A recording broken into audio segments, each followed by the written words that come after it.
Hello there, friends, and welcome to episode 29 of Cocktails for a Crisis. Who would have thought we would have made it to 29?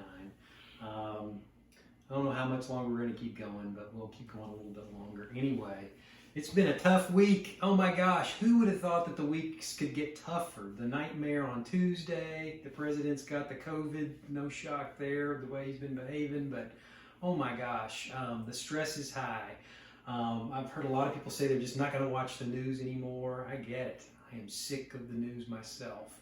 But everybody needs to get out and vote and make sure they do their absentee ballots or vote early or whatever it takes to get your vote to count. Everybody's vote should count. I have great confidence in the system. And I'm an authority on voting. Not really. So tonight we're going to make a classic cocktail. We're going to make the Manhattan, which is an American cocktail which was invented in the late 19th century. Nobody quite knows where. There's a lot of myths about it, but it's a classic. It's, you know, it's pretty easy to make, but it tastes pretty delicious. You can make it with bourbon or rye.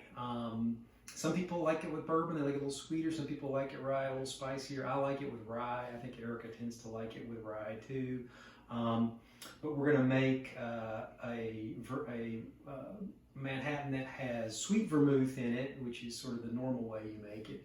And then we're going to make one called a perfect Manhattan that has sweet and dry vermouth in it. So you're going to need your mixing glass here.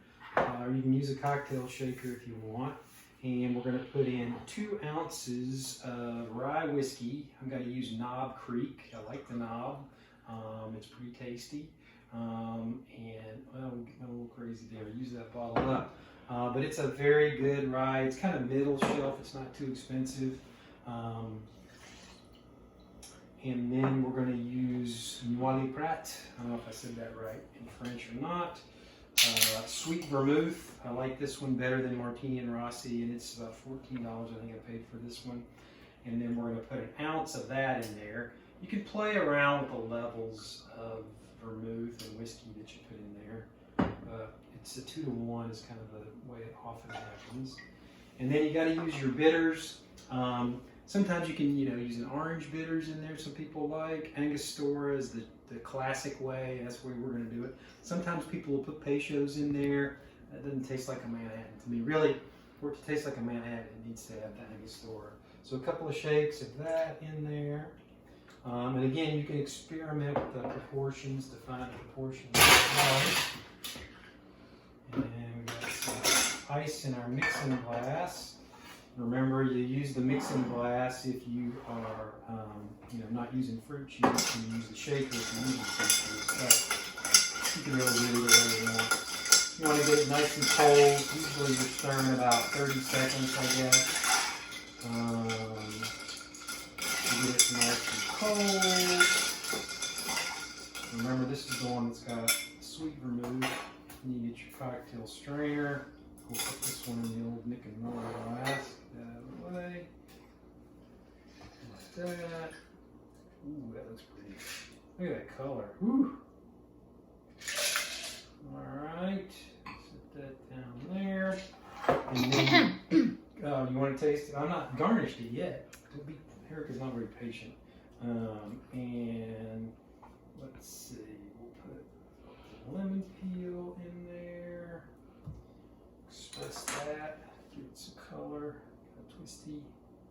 And then you're going to put a cherry, maraschino cherry in there to make it even prettier. Sometimes you can get all that cherry juice in there. I'm going to skip that though. There you go. All right, you want to try it, Erica? Yeah. Got it. Don't drop it. She's going to taste that. Excellent. Good. So this is the regular one. Oh, that is good. And then we're going to make one. I like the, we're going to make one that's a perfect one. It has some of the dry vermouth in it too. So I'm going to drain this out a little bit. Alright, And then I've run out of the Knob Creek, so I'm going to use Old Forester, which is a pretty good, lot less expensive rye. You can find there's a lot of new ryes out there. Just made 2 ounces. So 2 ounces of that. And then you're going to do a 1/2 ounce of sweet.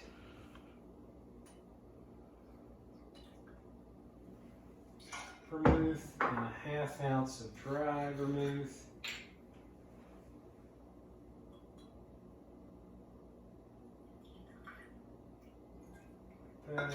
Remember, this one's called a Perfect Manhattan. A couple of shakes of the old Angostura. I'm gonna do an extra one. I don't like Angostura. Get it nice and chill.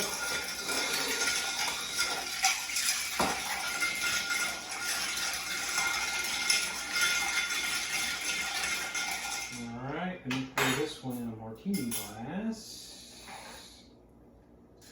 That's a pretty color, I swear. Oh. Be patient, Eric. I'll let you try this one too. She likes when I tell her to be patient. Okay, a little lemon peel. Here we go. Get that lemon oil in there. Kind of twisty. Bloop. And our cherry. You gotta have that cherry in there. Like so. Alright, Eric, I'll let you have first taste. She likes the Manhattan.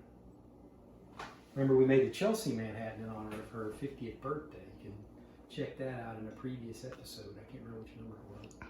Perfect. Perfect. Oh, perfect response. So did you like, which one did you like better? I like the Perfect better. Yeah. But I would not turn down the other one. Yeah, this is dry. It's drier. I wonder why. It's as if it has some dry vermouth in there. So another special occasion this week. My father was born in 1927 on September 30th. He would have been 93. Oh my God, 93. And my love of cocktails definitely comes from my dad.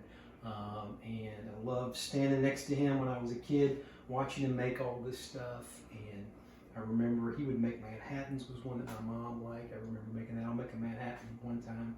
But he would make, well, old fashions. Yeah, I mean, my dad used to make a lot of old fashions. That's what I was trying to say. Anyway, I remember him making a Manhattan too, though. So he made a lot of different things. But anyway, so here's to everybody out there. It's a crazy week. It's a crazy time in the world. Everybody's beaten down. It's a horrible, horrible slog. Invite a friend over, make a drink for them, sit on your front porch. That's how we're getting through this thing. Reach out to people, talk to people. It's so easy to get down and demoralized and, you know, take a break from the news, but remember you got people who love you and reach out to them because they probably need to be reached out to. Thinking of my dad who always reached out to people. Didn't think I was going to get choked up. It happens to me, as everybody knows. So here's to WM Hale, and here's to all of you. Cheers.